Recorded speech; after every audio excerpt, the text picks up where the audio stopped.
বাস্তু শাস্ত্ৰ মতে কি ছবি ঘৰৰ দেৱালত ৰাখিলে শুভ পৰিণাম লাভ কৰিব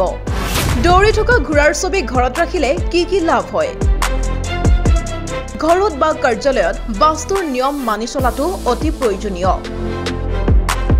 এনে ক্ষেত্ৰত ঘৰত বা কাৰ্যালয়ত কেনে ধৰণৰ ফটো ৰাখিব লাগে সেয়াও বহু গুৰুত্বপূৰ্ণ বাস্তু শাস্ত্ৰৰ মতে ঘৰত দৌৰি থকা 7টা ঘোঁৰা ৰখাটো বৃদ্ধিৰ প্ৰতীক যদি আপুনি আপোনাৰ ঘৰত বা কাৰ্যালয়ত দৌৰি থকা ঘোঁৰাৰ ফটো উলুমাই ৰাখে তেনেহলে ই আপোনাৰ কাম ক্ষিপ্ৰ কৰে দৌৰি থকা ঘোঁৰা এটাক প্ৰগতি সফলতা আৰু শক্তিৰ প্ৰতীক বুলি গণ্য কৰা হয়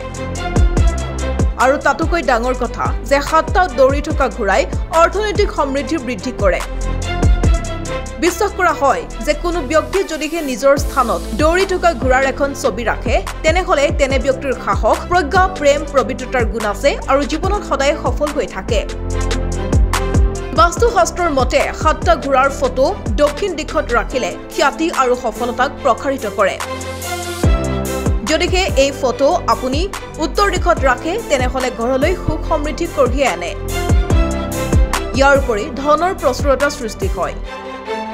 ঘৰ দোকান বা কাৰ্যালয়ত দৌৰি থকা ঘোঁৰাৰ মূৰ্তি স্থাপন কৰাটো অতি শুভ বুলি গণ্য কৰা হয়